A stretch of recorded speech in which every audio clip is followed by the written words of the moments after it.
Salve omnes and welcome to this week's video tutorial. I apologize, I'm suffering from a head cold. Today our topic is reflexive pronouns and possessives. No, we're not talking about the devil.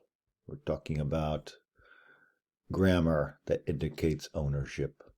So please take ownership of this topic and you too will be possessed. Intensive pronouns, as the term suggests, amplifies or highlights a particular person within the context of the language. As always, please read through these descriptions.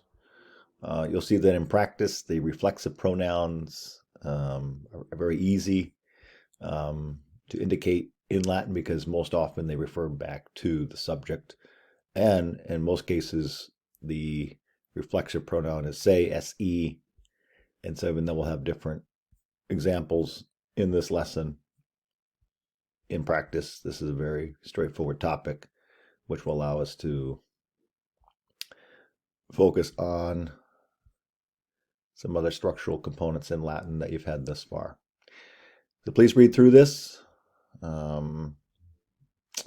paying particular attention to the examples as indicated here in bold, and then also please do the self-tutorial exercises in the back of the book for which you have the answers before you tackle what we're discussing in this lesson.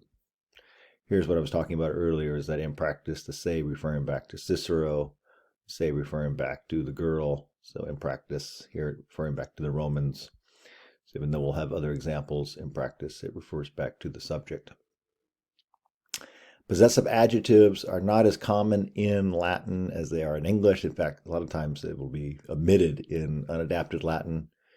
But here they're giving it to us to help us out as we continue to develop our Latin skills. As you'll see, the possessive adjective needs to agree with the noun it's modifying, both in terms of number and gender and case. So in this particular instance, Cicero becomes suum laudavit. Cicero praised his friend. You can see that the fact that this is in parentheses indicates that it's showing ownership, but of course you would not put that in your translation. His, her, their, are the most common usages of possessive adjectives. So please read through this carefully, and I'm sure you'll find it fairly straightforward. All right, there's our vocabulary. We're going to jump right into the lesson.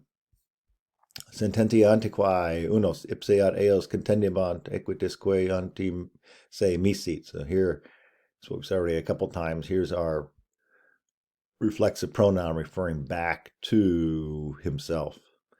So he, himself, or he was hastening toward those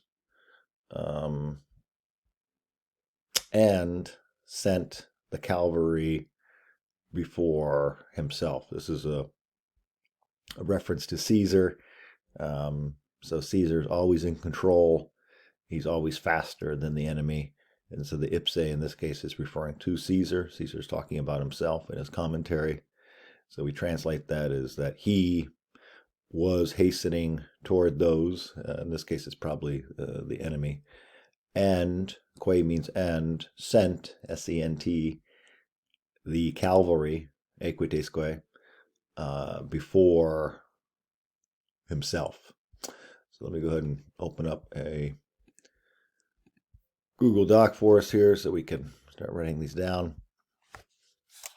So unos, go ahead and title this for us here. This is going to be Caput 13. And, oops, don't want to do that. So, what do we have here? So he himself was hastening towards those.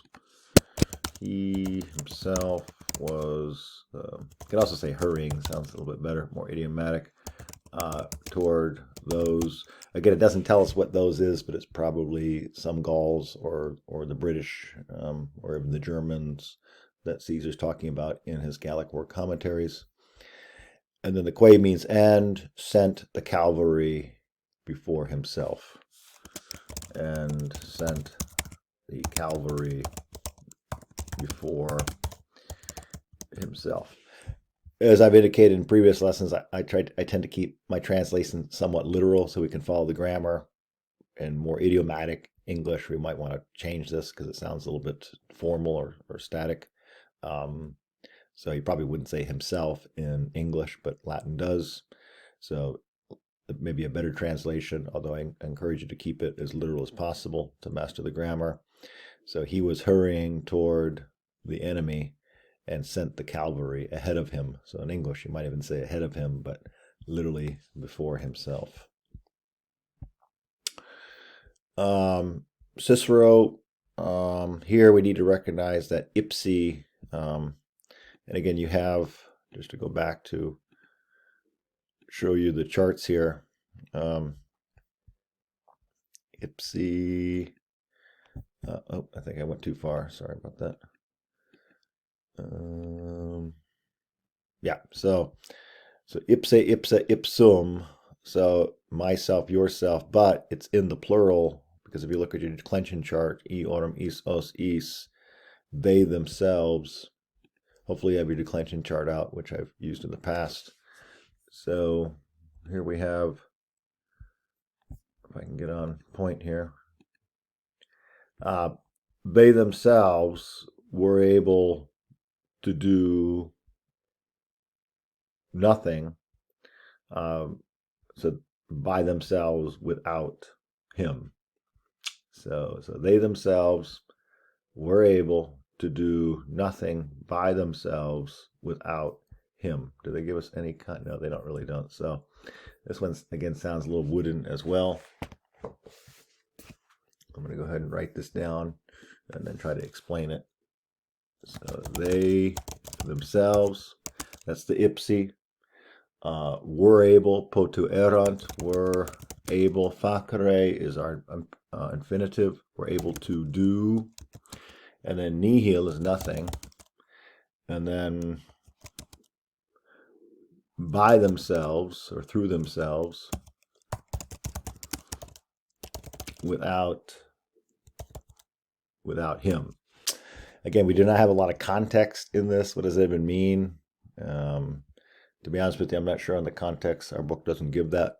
But Romans were very communitarian. The idea of being an individualist, like we sometimes expect in modern life, was very foreign to the Romans. Even Caesar talks about himself in the third person singular, not as an I, but as a he. And so we have to keep in mind a little bit of the context to make sense of the grammar. All right, so let's see here. Ipse, ipse, so he, so ipse. Now, I should say, as your book points out, because so far these examples have been a little bit abstract, remember, Latin primarily was a spoken language, although Caesar and Cicero did write. And so we have to keep in mind the rhetoric of Latin and ancient Roman culture. So what these function for is to give emphasis. They don't translate readily into English writing. But if you keep in mind the rhetorical nature of the ancient world, before the printing press and all the things we were accustomed to by literacy, hopefully you get a sense of the importance of inflection and voice and language to speak to different audiences. All right, so with that said, is that he, so you could even say he, so he recognized his sign and his letters from the beginning. So I'm going to write that down here. So he recognized his sign and letters from the beginning.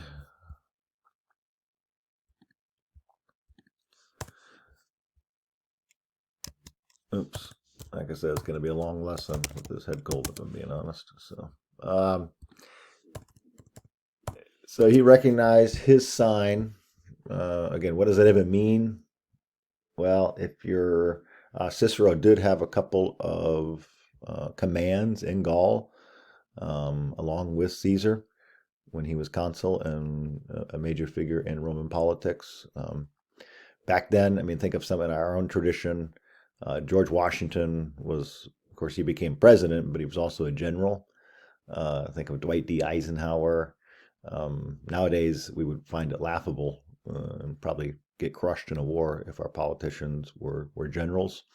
But back then, you were a politician and a military leader. In fact, the famous Roman Crassus, who was part of the first triumvirate along with Caesar and Pompey, said you cannot consider a man rich if he cannot raise his own army. So Rome lived in a very militaristic civilization. Everybody was trying to kill each other. But of course, the Romans killed others more effectively, and we call it civilization. All right, so let me try to explain the grammar a little bit more. He himself, ipse, and then our verb in the past tense, they give it to us here. So recognize, and then his sign, and his letters from the beginning, or you could even say in the beginning. Again, a lot of these examples are a little bit abstract compared to even previous ones. So focus on the grammar, not the eloquence necessarily of these sentences. All right, moving on here to quod tuor quisque ipse se diligit quod quisque per se sibi caros es. Quisque means whoever. So, or even you can say he who. So literally, whoever himself. So, so we have to kind of keep in mind the rhetoric in this is that whosoever takes delight in himself is probably how I would translate this. So whosoever takes delight in himself. And again, this is a little bit older English, but it tends to fit better. Think British English and Elizabethan English when translating classical Latin. So whoever takes delight in himself, because whosoever through himself is dear to himself. Let's see, this one is going to have to require a little bit of rephrasing here. So whosoever takes delight in himself is one who is also dear to oneself. So this one is also a little bit tricky to translate. So whosoever takes delight in himself is also one who is dear to oneself. This one's a little bit tricky too because quod normally means because. So I guess you could say he or each person. You could do it in third person too. So if we open up the Whitaker's Words to see what the possibilities are for quisque, you're going to see part of the challenge in this. It's going to have many possibilities. You can see in terms of how to translate this. So maybe everyone who might work better. Let's see if that works a little bit better here. But you can see the challenge with Latin is a lot of it requires interpretation. Because Latin doesn't have the vocabulary that English does. So if we go back, so each person, let's see if that helps a little bit better here. So each person for the quisque. So each person takes delight in himself, and then that actually works a little bit better, I think, because then the quad is because he is also dear to himself. So each person takes delight in himself because he is also dear to himself. Let's see what that looks like, comparing it side by side. So each person takes delight in himself. So I'm pretty happy with that first part because each person literally through himself, but because each person is dear to himself. So we got to keep in mind, as I've said several times already, a lot of this chapter somewhat exaggerates the use of reflexive pronouns and intensive pronouns. In practice, you don't see a lot of quisque ipse se, quisque per se sibi. But here we do. So these are rare examples in one sense. The main thing to get out of this is the say, which is the most common going forward in the book, and it refers back to the subject himself, herself, is the most common usage of that. All right, so moving on here. Vitio doesn't mean life. I see that often mistranslated. As you're going to see, it means vice or fault or crime or sin or defect. So probably vice is the way I would translate it for classical Latin, because we're not doing Christian Latin. So sin, I think, would be an anachronism. So let's go ahead and go with vice and see where that leads us. So literally, from the vice of others, a wise man corrects himself. So finally, we have the easiest one yet, in one sense. Learn from other people's sins. It seems to be the message here.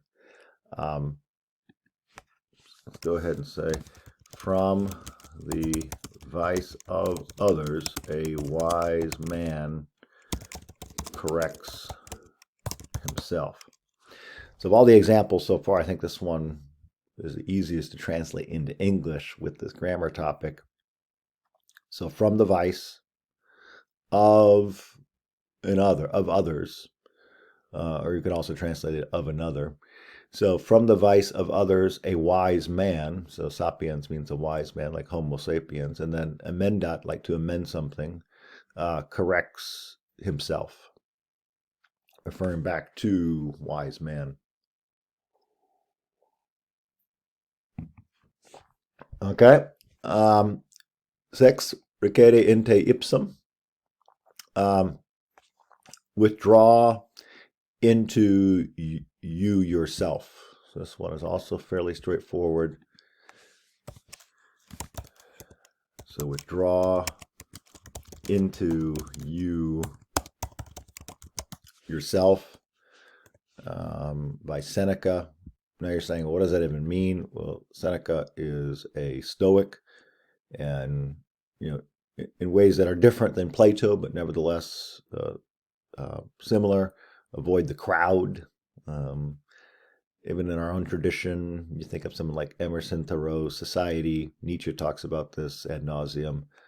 It's not people that are bad; it's society that is bad in these writers, and so society will get you. In the words of Emerson, society uses people for their energy and beauty. It will drain you of any sense of individuality or soul or moral happiness, and so you need to find a way to save yourself from yourself, in this case, withdrawing into yourself, and develop a sense of inner life that cannot be corrupted by the marketplace and external biological forces in their institutional settings. Anyway, Seneca, wise words before his patron Nero, the Emperor Nero, had him beheaded. So, okay, septem, animo se ipsi alit. So the mind itself nourishes itself. So the mind itself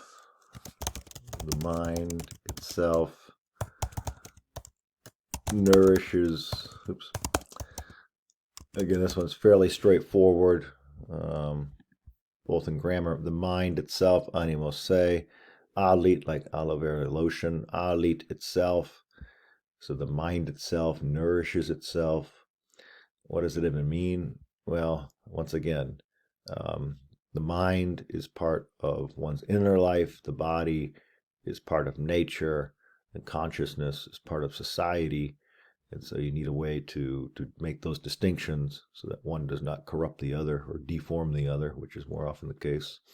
And so you need to understand that the inner life has an autonomy or freedom, to use modern language, that should not be, according to Seneca, reduced or given away cheaply, because if you live life cheaply, life will be cheap. All right. On that happy note, let's move on to number 8. Homo doctus in se semper divitias habet. A learned man always has riches in himself. Aristotle couldn't have said it better.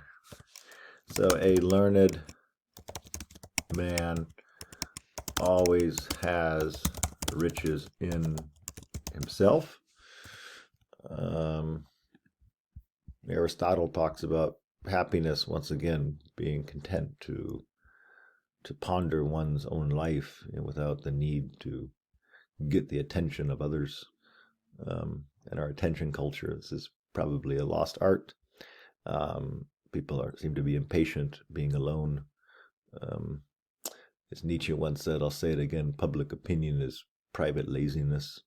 So Nietzsche, of course, radicalizes the entire tradition, but he's well aware, he was a great classicist, Friedrich Nietzsche. He's well aware that for a couple thousand years, the West and human beings thought of themselves as moral and rational for ideas such as these. Homo doctus, a learned man, always semper has habet riches divitis, like dividends. So that is first declension, accusative plural, I arm is is, and then in se, in himself. So I think the last 5, 6, 7, 8, I think we're a little bit easier, hopefully, to see how these reflexive pronouns work. Okay, moving on to the main reading here. It's pretty short. Alexander the Great and the Power of Literature by Cicero. Of course, Alexander the Great, who was his teacher? That's right, you guessed it, Aristotle. It's only in the modern world where seemingly individuals can do without philosophy or great teachers. Hence, as Nietzsche once said, that to the mediocre, mediocrity is a form of happiness.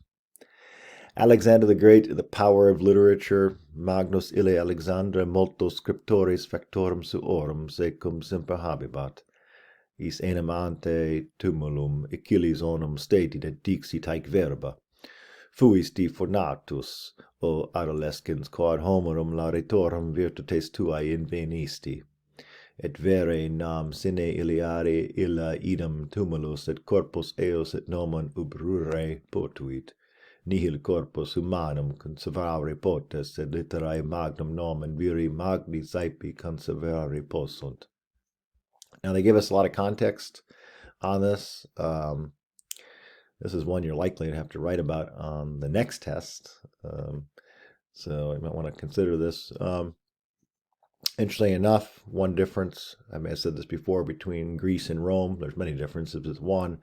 Here's a good example how in imagination, the Greeks are represented as youthful and brilliant, whereas the Romans are represented as older and wise.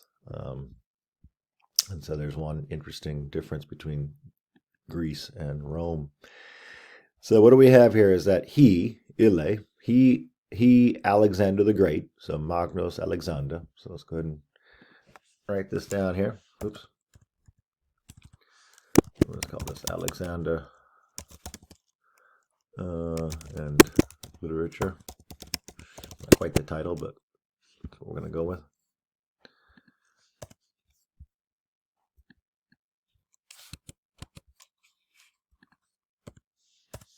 Okay, so Alexander the Great. So Alexander the Great, and then of course we need the verb, was always having. Of course, in English, we probably say always had.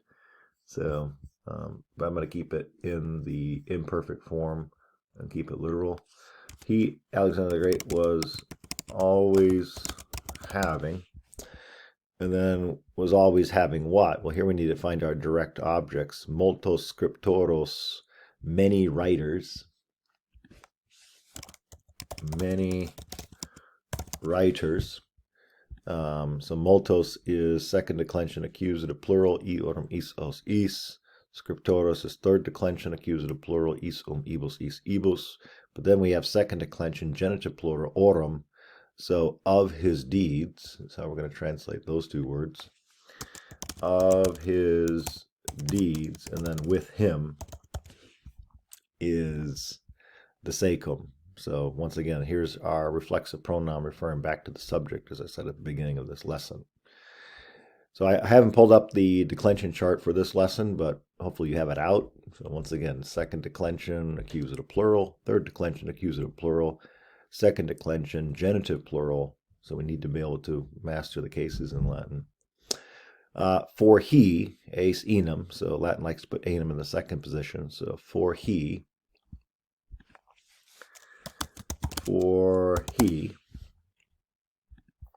and then of course in English you would expect the verb to come next. For he once stood, so sto stari stati statum.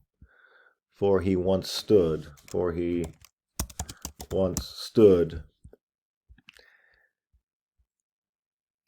before the tomb of Achilles. Of course, Achilles in the Homeric epic, the great Greek warrior. Before the tomb of Achilles, you can see that Google doesn't like this grammar. That's because Latin is not modern English, so we're going to treat that with the contempt it deserves. So, stood before the tomb of Achilles and said, ecdixit, these words. And said these words. So verbum is a neuter noun of the second declension, but here it's in the plural, because if you look on your declension chart, second declension, neuter plural ends in A. And what did he say? He said, you were fortunate. That's what he said. You were fortunate. You were fortunate, O youth, which kind of loses a little bit in translation, but O young man doesn't quite get it either, so I'm going to keep it literal. O youth. I'll explain what that might mean in a second. You were fortunate, O youth, because, quad means because.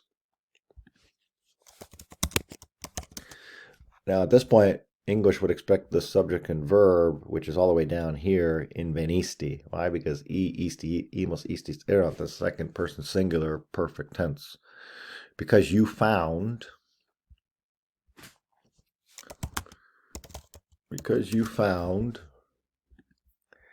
And then found what? The praise of Homer.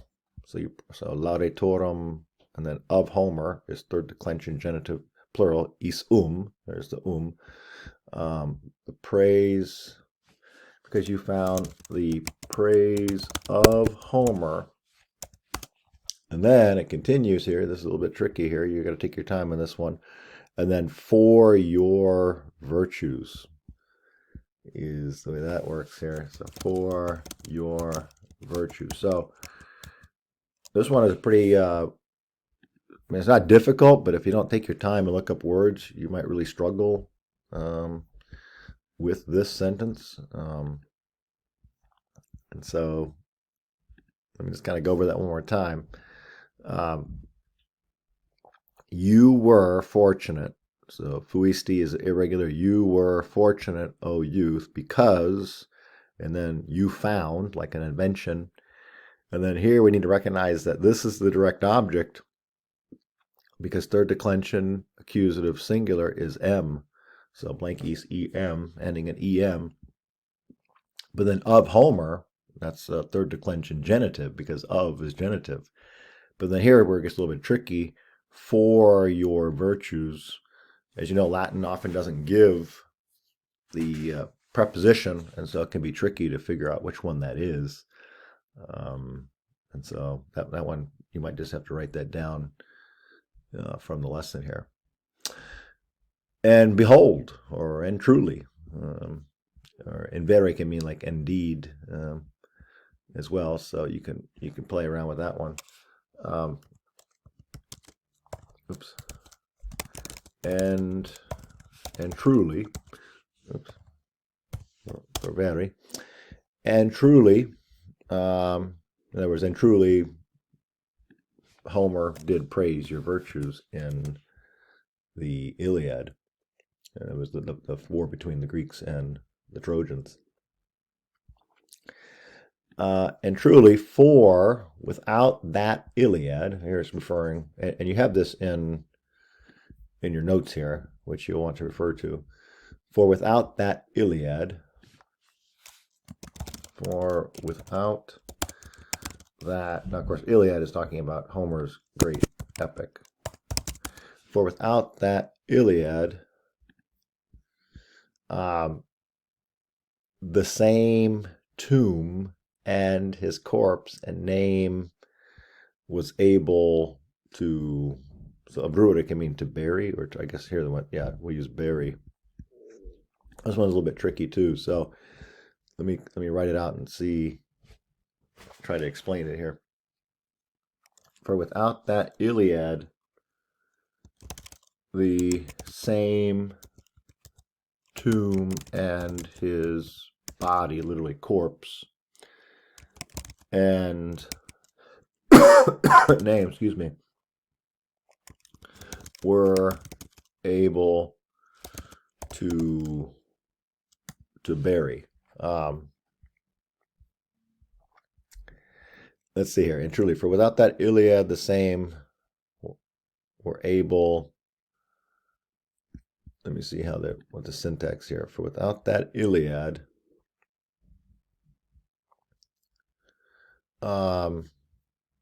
let's see. Do they give us a note on this one?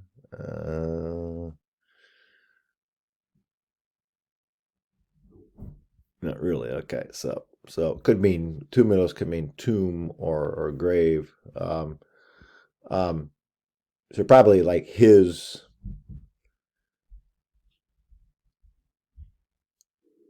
So probably, I guess. Trying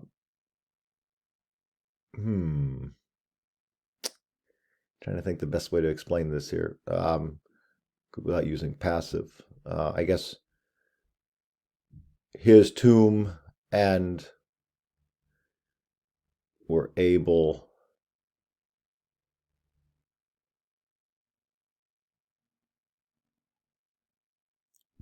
Yeah, this one is okay.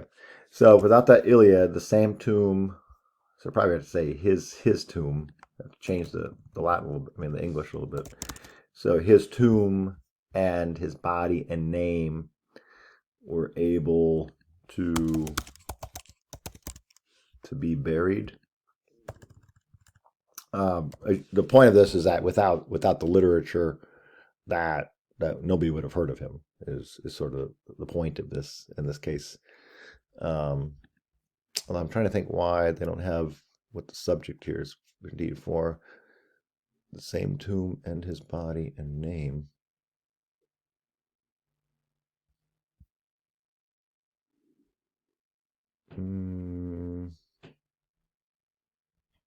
I guess it's referring back to Homer.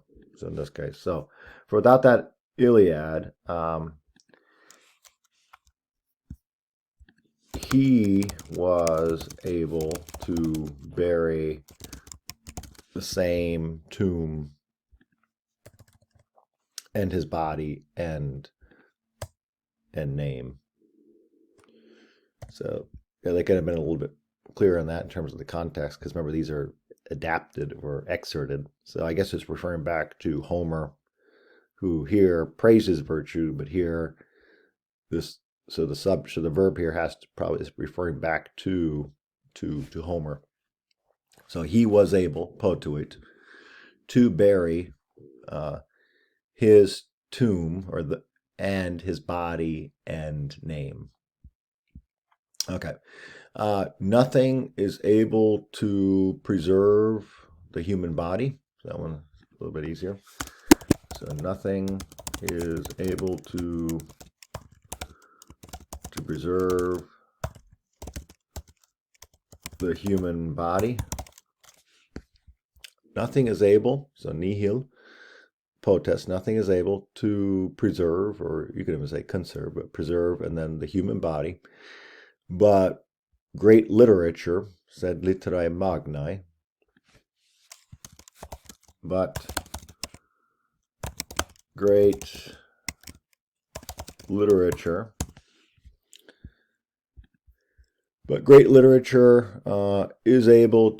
is often able to preserve. So is often, saipe, able, possunt, to preserve. But great literature is often able to excuse me, to preserve the name of a great man. Preserve, in this case, Alexander the Great, the name of a great man. So it's able to preserve the name, nomen, of a great man. That is second declension, genitive singular. Okay. Yeah, so this one, I think, really, read through the chapter 5, 6, 7, 8. I think a little bit easier for the concept, namely reflexive pronouns, intensive pronouns. And then, this sentence right here was a little bit tricky. The rest of it, if you look at your declension case endings, which you can find online if you don't have them printed out, although you should probably have them printed out next to you when you do your lessons. It's also in the back of the book. You should be able to work through this one. And as always, email me if you need me to clarify a sentence. And then, as I've said several times, I tend to keep my translation somewhat literal. The important thing is to get the right cases and the tenses and make sure that your interpretation of the vocabulary is consistent with the original context. All right, so we will see many of you on Wednesday for your first test. And then, of course, this will be part of the next test, chapters 13, 14, and 15, sometime in March. All right, enjoy the Super Bowl.